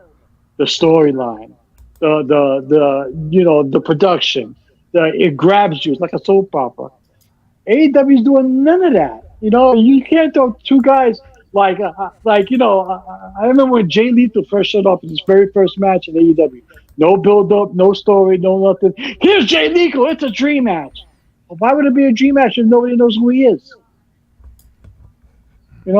It's just they gotta they have the people to make things better. They're just not making things better. I don't know if it's because Tony Khan is too much of a fan. He's too much of a fan that he's doing fan things instead of doing business things. It's from the start. It's a branding thing. Okay, they didn't treat it right from the very start. Like the first year, numerous examples of them just throwing people out there and being like, everyone knows who they are because we're smart fans, and it's like, but lots of your people don't know who these people are. Right. You're just they've been doing that all the time, and they just kept doing that. Like they've doubled down repeatedly. Like we're gonna stick like to this instead of like treating it like you've never heard of these people. You know, let's tell you why you should. Whatever. I don't know. They just don't approach it as a branding. They don't go, here are these unique characters. Let's tell you these stories with these unique characters. They don't do that. They don't care. They're just like, we put on good matches. Yeah. I mean, perfect example was they debuted Velvet Sky. Now, whatever we want to think of her is one thing, but the fact is, she has an extensive championship pedigree in TNA. Velvet Sky's in. I legit didn't know she's in AEW. It was a one match thing. Okay. But she has a championship pedigree in TNA. She has history, long history there. And they just say, here's a woman, who's held several championships. That's all they said. And I'm like, come on, man. But it's not enough to just say stuff. You gotta build interest. You get the first stuff. Yeah, but that's all they said, Pedro. They didn't say anything about her history. That's all they said. You know? But even if they said all her history, that's not. I mean, it's not really. And right. Anyways, it don't matter. I know, but it's professional wrestling. For worse, for better for worse, we love it. That's just the way it is. I'm shocked that Okada's first official match is on the Saturday on Collision. Yeah, tonight. You guys will recall in the past several months, I have been complaining about this sort of recent trend of AEW announcing something or having someone appear on a Wednesday, then announcing something on Friday, and then having it complete on Saturday. And I just don't get it. Like, why? Hot shot booking. But the people aren't gonna watch, James. Like, you have different audiences for all three of these shows. You have different audiences. Your Dynamite's your biggest audience, so your biggest stuff you should save for Dynamite and tell them next week. Like, you should have been backstage after they did the whole thing with Kingston. They should have gone backstage and been like, and next week we're gonna have our first official match right here on Dynamite as for big business. Something like that. Then those people might I can't wait to see what happens on Wednesday. Can't wait to see or people who are curious, I've heard about Okada for years. Let me see what happens. Let me see him on this deal.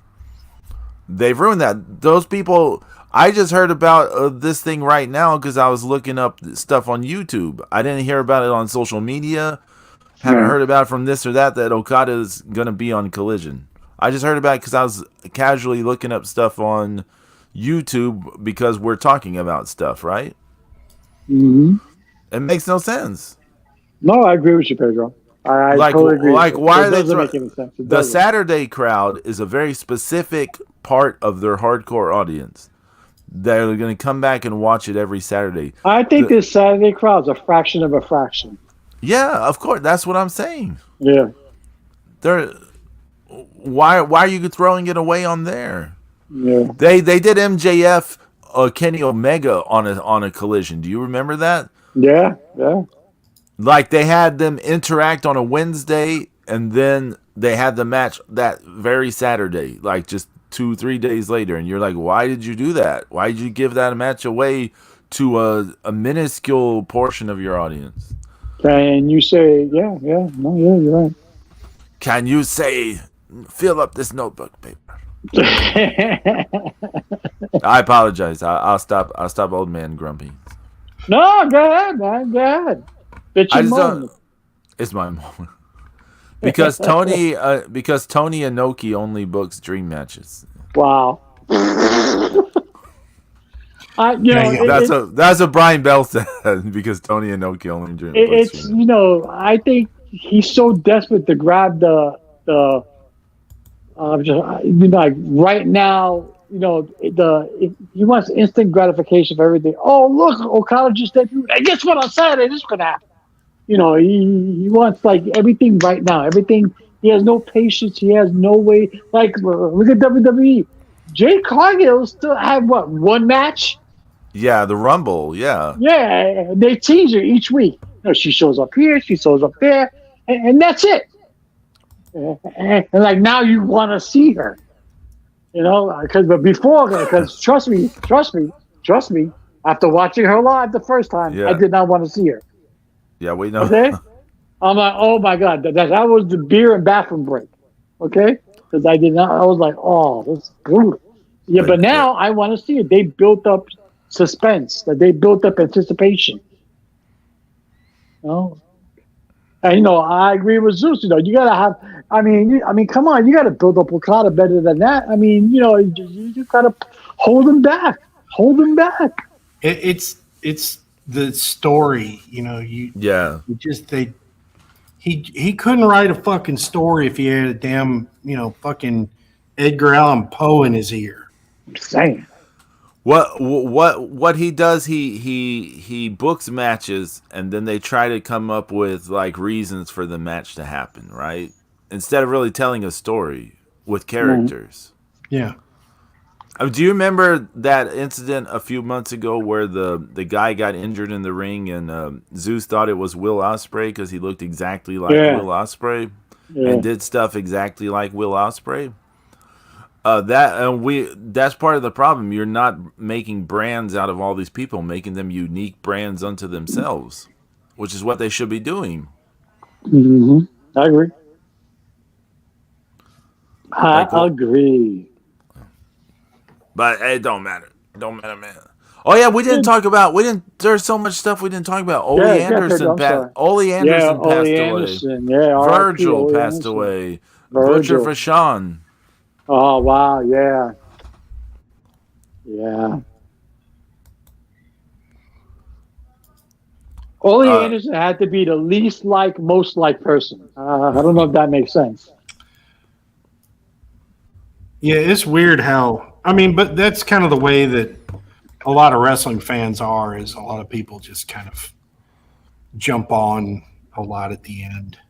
Oh, Brian Bell, all you gotta do is watch old clips of World Championship Wrestling Saturday Night 605, and you see a lot of Ole Anderson with Tony and with David Crockett and him yelling at Schiavone all the no. time. It was like a daily thing.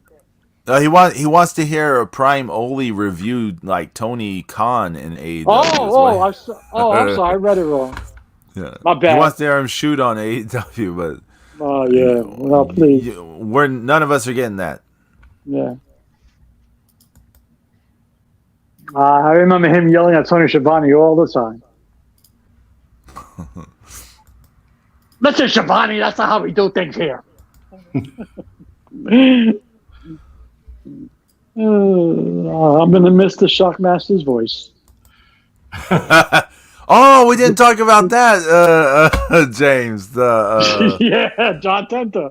Yeah, the Dark Side of the First Ring. episode, season 5. The brand new season with the very first episode was John Tenta because he was so dark he had to have his own episode. No, he's a nice guy. Yeah, it was. I mean, it wasn't a bad episode, but it No, was such a strange choice because he didn't really have anything dark to talk about. He was on the road a lot. Okay, that's all of them. Yeah. Like his family never got to see him. Okay, that's all okay, of them. that's exactly.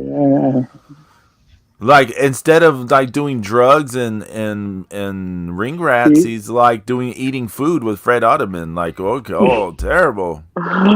that's the chicken leg, Fred. It was like that. Koji Katao shot on him and then like Yeah. exposed wrestling and got like blacklisted for a long time. Like oh okay, that makes a little more sense, but that's just a tiny But again, little that's part of not the Tenta. episode. Maybe again, that's not even Tenta. Yeah, That's like a it's Koji towel. Katao. Yeah. Yeah. And like the Shockmaster going through the wall. I mean, again, Yeah, that's not Kenta. yeah, like he had nothing to do with that. Mm-hmm. He wasn't nowhere near the proximity of that whole angle. Like, why did they Oh. bring it up? Just because they're like, well, we got to. Here's a way we can fit this in. Mm-hmm. Okay. I mean, the way they portrayed his WCW career, it was like he just did it for the money. Mm-hmm. Because like he couldn't use Avalanche after a while because it sounded too much like Earthquake. And then they turned him into the Shark, and he was like the worst gimmick. He was embarrassed to do it, but he signed a fat paycheck, so he was like, whatever, you know. And then he did the Gold Gut thing in the Yeah, and WWE. then he did the Oh, Golga thing, which was horrible. You know? his kids were like, everyone wanted Earthquake to come back. No one wanted Earthquake to come back in 1998 WWF No. television. Right? Yeah. No, not at all. No. Can you imagine Steve Austin versus Earthquake. He's stomping around the ring. He's stomping around the ring. Also going, "What the fuck are you doing, kid?" You know. But it's I thought it wasn't a bad episode. We'll see what happens this week. It was good, but there was nothing dark about his life. I didn't understand At all. And like Zeus said, they didn't do any hit pieces. I mean, because there was nothing to do with hit piece on. So I mean, he was the family man. I mean, he didn't go out.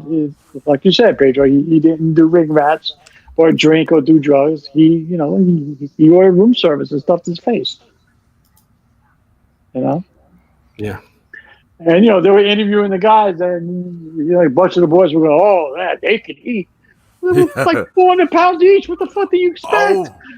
The best thing about that episode, though. Oh, Haku watching the Shockmaster segment for the first time in his laughing life. his ass off. He even got the producer to break because she started laughing too.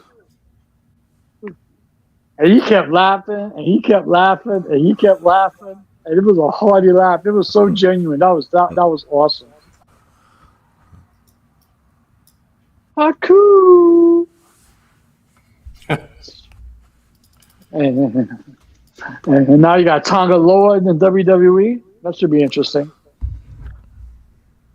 You mean Tama Tonga? Oh, yeah, I'm sorry. Yeah, that's not bad. Tonga Tonga. I don't know why I said Tonga Loa. Yeah. So that should be interesting. How he's used. Well, where did he debut? He hasn't debuted yet. Oh, okay. He signed. That's interesting. He signed. Now I don't know if he's if it's on camera role for a couple of years and then reverts to like a teaching role or what. But he's definitely signed. He's gonna be like, signed, sealed, delivered. I'm yours. No. Hey, anything on New Japan Collection? You guys, any of the event drafts y'all are into, or I want all the Tanahashi cards. I mean, I want them just to have them because I think they look cool. Oh, that Tanahashi said. Yeah, I mean, after that, I mean, come on, like, who are we gonna get? Show, please, no, thank you. do you want me to do a draft on the air? Or? Yeah. Okay. Draft. Okay. I can't believe you got that Despy. Oh yeah, I gave it to Zeus. Oh, I forgot to tell y'all that that horrible TMDK card. Yeah, I got it too. Yeah, you got it too. I didn't manage to trade it off, so good job. Yeah, nice. I got a Shingo card. I wanted. Okay, that's good. Let's the Rock promos on John Cena. Yeah. It doesn't matter, fatty. Let's see what happens here. Jesus. Oh, touch. Sorry. Let's see what we get. Let's touch it. Oh, there's a gold one. There's a gold one. Uh-oh. Tap, tap. Here we go. Here we go. Oh! Fuck. What? Yojiro. Oh, Boo! what a kick in the balls. Tap, tap, tap, tap, tap, tap. Oh, Tap, tap. God. Wow. Yeah, Oh, that was that, rough. that was brutal. Oh, man. You got Oh. played. Oh, Oh, that hurts my balls. I don't want to do any more now. That was horrible. Man. I have 175 stones, but I'm like, if that's how they're gonna do me, that's okay. They did you wrong, Pedro. Telling Yeah, you. we already got the Despy one out of this one, right? So Yeah. yeah. Oh, yeah. They did you wrong. No, that's how it goes. So it goes. Brutal. And with that, we close the show. Sad. What a bummer. Sad way to close the show. You Sad, got sad. played. You know it's sad but true. Are you Jiro too? That's brutal. Man. So what's going on this week? Anyone got anything to promote? No.